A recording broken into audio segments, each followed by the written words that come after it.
Bonjour, je suis Ange des Alberts, hein? Bon, les foiliers.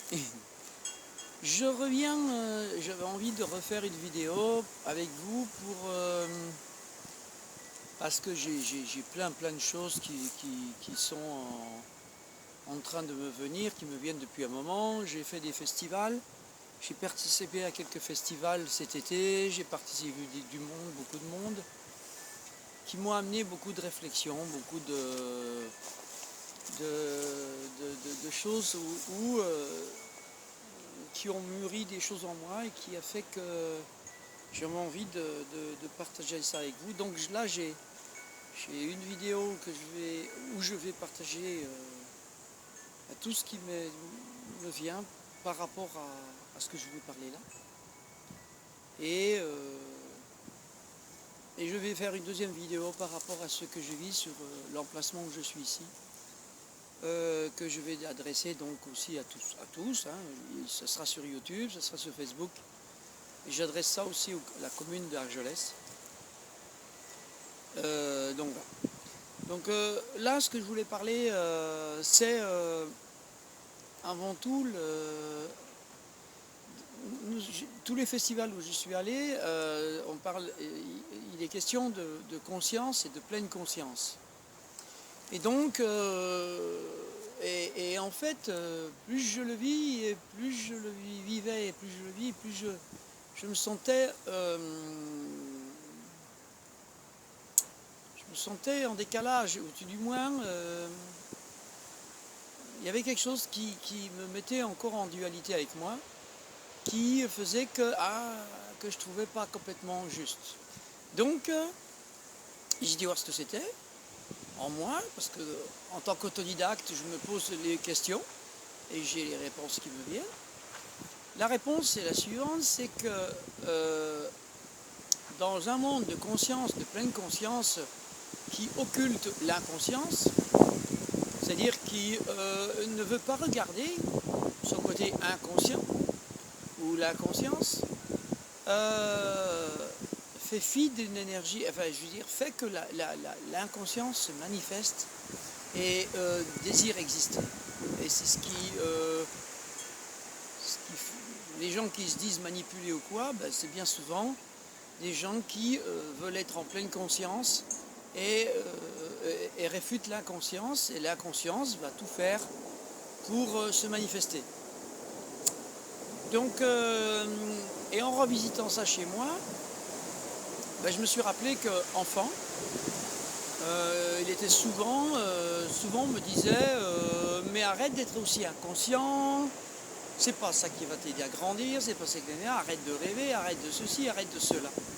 Et en fait, je me suis aperçu qu'à force de me faire engueuler et de me faire respecter ou punir parce que j'étais inconscient, j'ai fini par demander à mon inconscient, à mon inconscience naturelle d'enfant, dans l'innocence, je lui ai demandé de me quitter, c'est-à-dire de partir parce que j'en avais marre de me faire punir à cause d'elle. Donc cette inconscience naturelle s'est mise en veilleuse, et qu'est-ce que j'ai vu apparaître? Un inconscient qui lui est l'inconscient, parce que ce que j'ai vu, c'est que le conscient ne peut pas, c'est l'inconscient sans inconscient est handicapé. Donc l'inconscient, dès l'instant que je demande à mon inconscience naturelle de partir, le conscient, lui, va être obligé de créer un inconscient artificiel. Donc, dans le conscient, nous avons un conscient et un inconscient artificiel. Donc, pourquoi artificiel? Parce qu'il n'est pas aussi sophistiqué que notre inconscience naturelle. Et je vais l'expliquer au niveau énergétique, c'est-à-dire qu'au niveau des énergies, l'inconscience naturelle de l'enfant est féminine, c'est-à-dire c'est l'énergie féminine qui nous guide. Que je sois un garçon ou une fille, un enfant, qu'il soit garçon ou fille, tout petit, n'a aucune notion d'être un garçon ou une fille. Et donc, pour les enfants comme pour les enfants en général, garçons ou filles, eux sont dans cette inconscience naturelle féminine.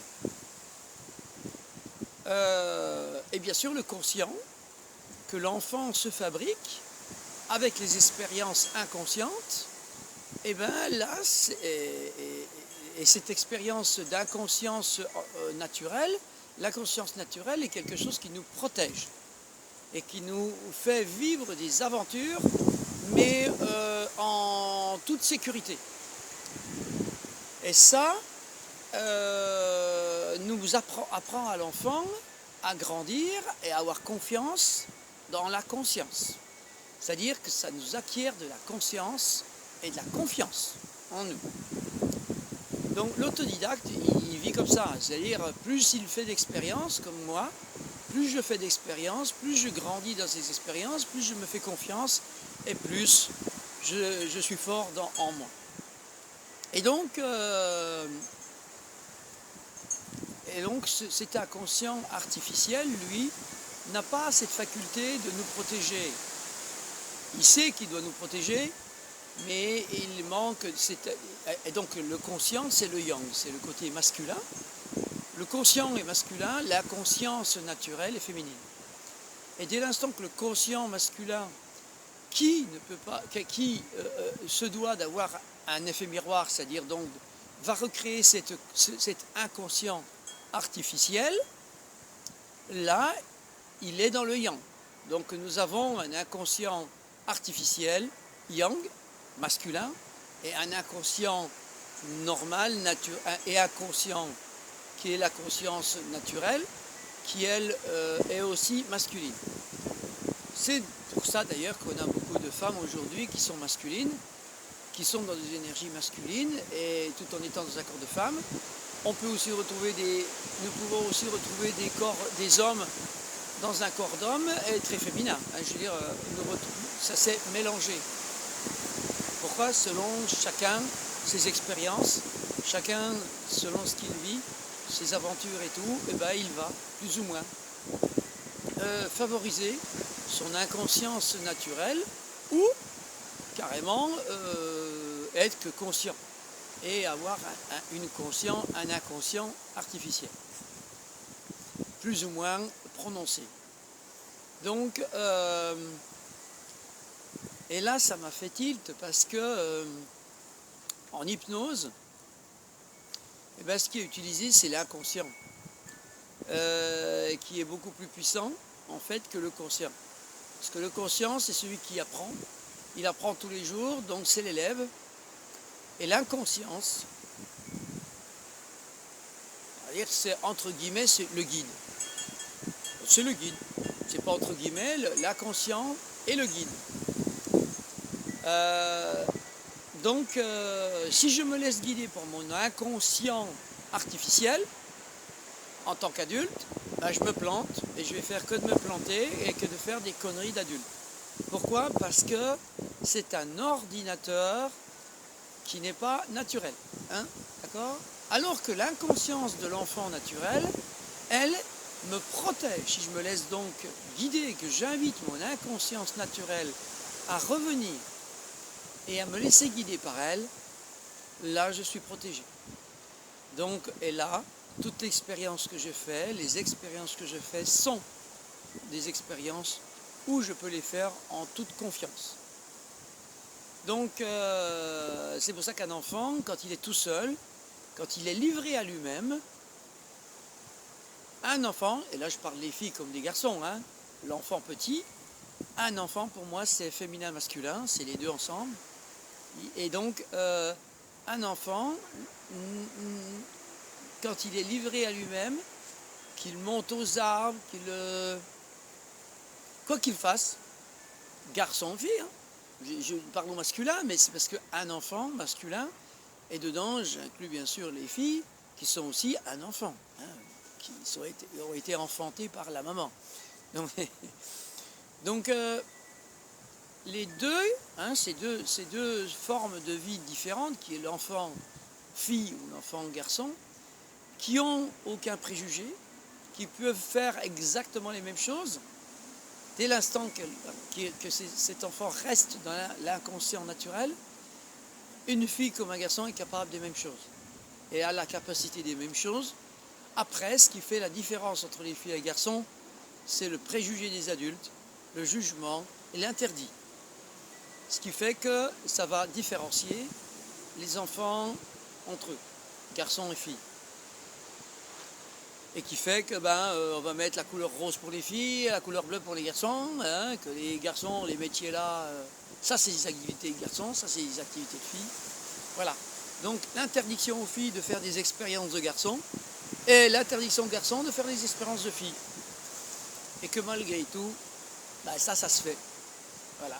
Les garçons font des expériences de filles et les filles font des expériences de garçons. Et donc ça avance.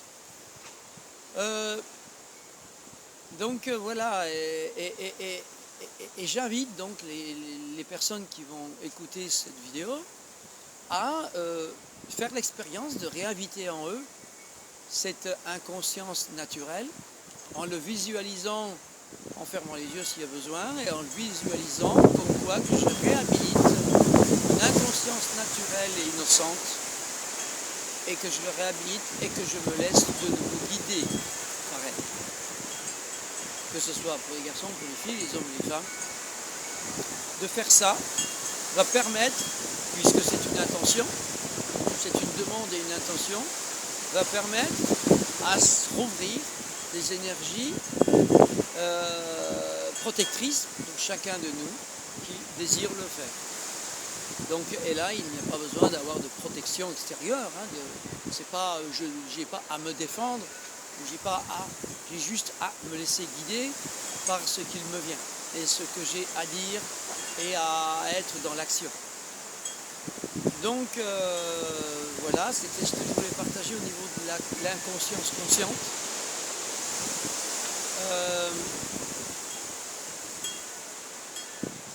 C'est le féminin masculin, hein, et donc la bonne relation et la complémentarité entre eux. Donc c'est de visualiser aussi que mon inconscience et ma conscience ne font qu'un. C'est voilà, la Trinité, c'est-à-dire parce que nous sommes dans un monde de dualité, puisque le féminin masculin se confronte au lieu de se soutenir. Le féminin masculin se fait la guerre au lieu de se faire l'amour. Pourquoi? Parce que la dualité, il manque un troisième partenaire, entre guillemets, qui est la relation, la relation qu'il y a entre ces deux énergies, féminine et masculine. Est-ce qu'il y a une relation d'amour, être en amour avec... est-ce que moi, être conscient de qui je suis en amour avec mon inconscience. Donc voilà, j'invite chacun à se poser la question si chacun de nous est en amour avec son inconscience et accepte et reconnaît son côté d'inconscience et le revendique et lui demande d'être là et de me guider. Voilà, donc c'est ce que je fais moi avec moi-même. Je revendique ça, d'être un inconscient dans mon inconscience consciente. Et ça me fait beaucoup de bien puisque je retrouve la Trinité, de me sentir bien avec ces deux énergies, dans une relation sereine. Et là, je n'ai pas besoin de vivre, de demander à ce qu'on me fasse la paix, à ce qu'on me laisse en paix, ou à ce qu'on arrête de me faire la guerre. Non, je suis dans ma sérénité et en toute confiance de ce que je vis, quoi qu'il arrive. Donc voilà, c'était ce que j'avais envie de partager avec vous sur cette inconscience. Je voulais dire aussi, pour tous ceux qui regardent mes vidéos, parce qu'il y a aujourd'hui sur certaines vidéos, il y a 20 000 personnes, ça continue à monter, mais voilà, donc merci. Et je dis merci à tous ceux qui nous soutiennent par des messages. Et je dis merci aussi à tous ceux qui nous critiquent aussi par ces mêmes messages. Et les critiques, même qui peuvent être assez violentes, jugées violentes par certaines personnes qui viennent me voir. Parce que pour moi, elles sont la vérité qui s'exprime d'une personne. Et donc, cette vérité, je la prends et je la remercie de la dire, quelle qu'elle soit. Pour quelle raison? Parce que je suis en amour avec toutes ces personnes. Que la personne me dise que, par exemple, je suis un parasite, ou que je suis taré, ou qu'on devrait m'éliminer, ou que je suis en empathie. Ça me permet, je remercie ces personnes, de me permettre d'être en empathie et en compassion avec elles par rapport à ce qu'elles me montrent de ce qu'elles sont. C'est-à-dire qu'elles sont, je vois à travers ça, qu'elles sont en colère, qu'elles sont dans le mal-être, qu'elles sont dans de la souffrance. Et ça me permet d'être avec elles à travers ces messages et d'être en amour avec. En même temps, elles me permettent de savoir où elles me disent, de me dire où ces personnes en sont avec elles-mêmes. Voilà, ça me donne donc un thermomètre qui me permet de savoir où en est la société vis-à-vis de ce que je perçois, de ce que je reçois comme messages, on va dire, positifs ou des messages moins positifs, mais qui me sont positifs pour moi, enfin, mais qu'ils sont positifs, les messages que j'aurais pu en un autre temps. C'est pour ça que je peux jouer avec ça, parce que j'ai été aussi quelqu'un qui a jugé. J'ai été aussi quelqu'un dans la colère, la critique. Donc tout ça, je le connais, je le reconnais. Et aujourd'hui, ça me permet de positiver, c'est-à-dire de voir que même dans les pires des critiques, dans le pire des choses qui peuvent m'arriver, il y a du positif. Ça, c'est quelque chose de très précieux pour moi. Et je tenais à le partager. Donc je dis merci à tous ceux et toutes celles qui me donnent des messages, qu'ils soient dans les critiques hard, je veux dire, l'essentiel, c'est que chacun dise sa vérité de ce qu'ils sont au fond de lui. Ça, c'est l'essentiel. Et merci de le faire, parce que ça me permet de rééquilibrer et d'équilibrer, d'être en empathie avec ceux qui en ont besoin. Et puis d'être en amour avec ceux qui sont en amour avec moi aussi. Je veux dire, de toute façon, c'est toujours de l'amour qui est renvoyé de ma part. C'est ça qui est hyper génial. Donc, ben voilà, je tenais à ce que vous le sachiez. Parce que j'ai eu des messages sur Facebook ou qui me disent « Oh là là, oh dis donc !» Enfin, ils se font de la violence de ceux qui qui essayent de m'envoyer des critiques violentes. Donc c'est des gens qui lisent ce qu'ils se partagent, qui se font des fois plus de violence. Alors je les invite aussi à regarder ça avec du recul, avec une inconscience consciente, et être en amour avec tout ce qui est, et avec les âmes en souffrance. Donc voilà, j'invite donc ceux qui sentent que ça peut les faire souffrir, eh ben, d'être en amour avec soi-même, et ensuite en amour avec ceux et celles qui en manquent. Voilà, c'est comme ça que je peux percevoir qui en a et qui en manque. Ça, c'était donc aussi une précision que je désire apporter. Et il y avait encore autre chose. Oui, voilà. Donc, j'ai sur Google+, des gens qui essayent, par mes mails, au niveau de Ange Isabelle, de mon mail, de m'inviter sur Google+, ou Et j'ai du mal à faire tout, je suis très peu sur internet, le plus où je vais c'est peut-être encore Facebook, mais c'est pareil, je n'interviens que très peu. Et c'est juste pour avoir une jauge, en fait, je me sers de Facebook pour voir ce qui se dit, ce qui se fait sur Facebook, pour avoir un peu un thermomètre vis-à-vis du monde qui m'est extérieur. Et en même temps, mais Google+, j'y vais pas du tout. Donc je m'excuse, je suis désolé de ne pas rentrer dans ce créneau de Google+. Donc à chaque fois que j'ai des messages de demande d'être abonné ou connecté, ben, je les efface au fur et à mesure pour ne pas obturer ma boîte. Donc merci pour tous ceux qui sont abonnés à mes vidéos. Je leur demande de ne pas s'abonner sur Google+.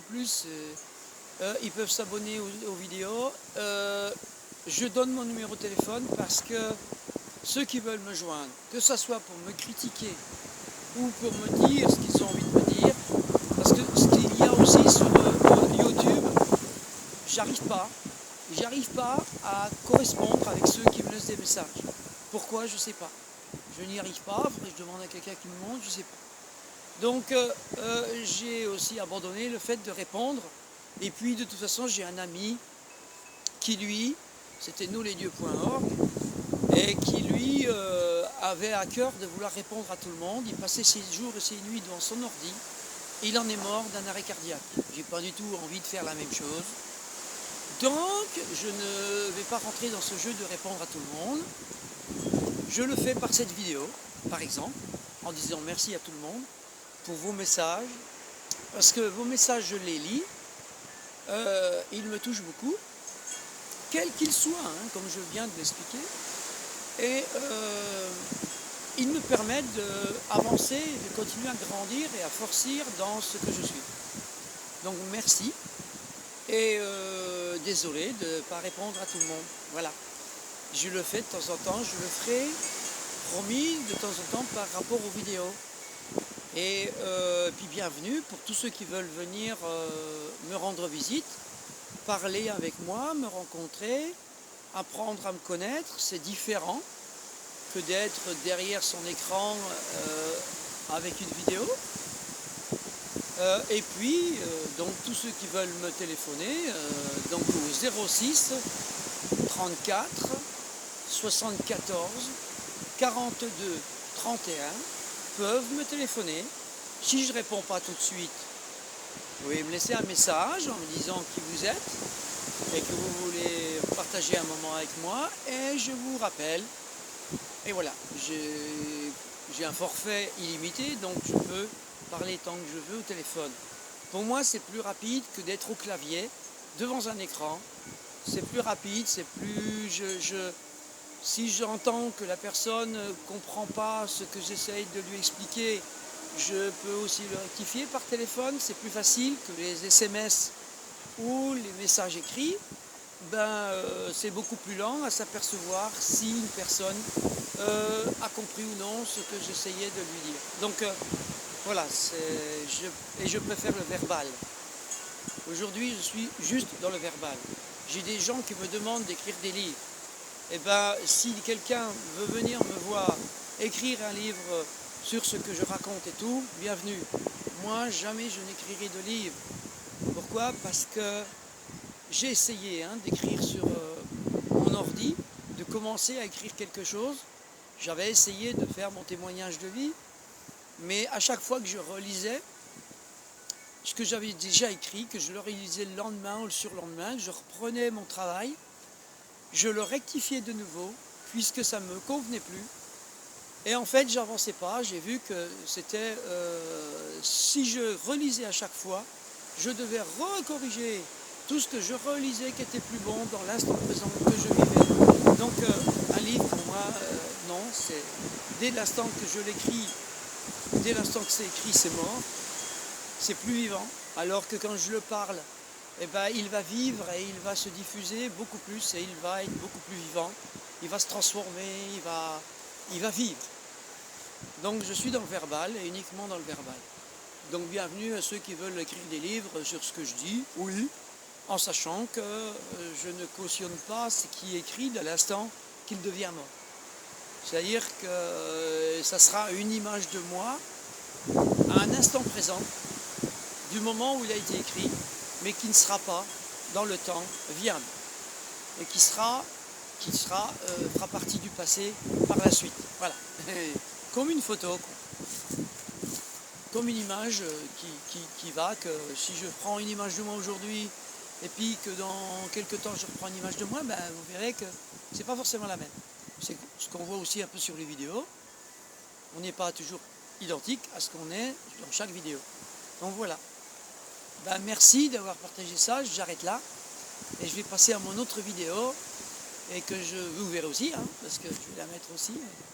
Et là où je vais parler d'un autre sujet, qui est le sujet de moi avec mon environnement direct, et ce que je vis, et mon droit d'expression dans ce monde qui apparemment le revendique aussi. Voilà, merci.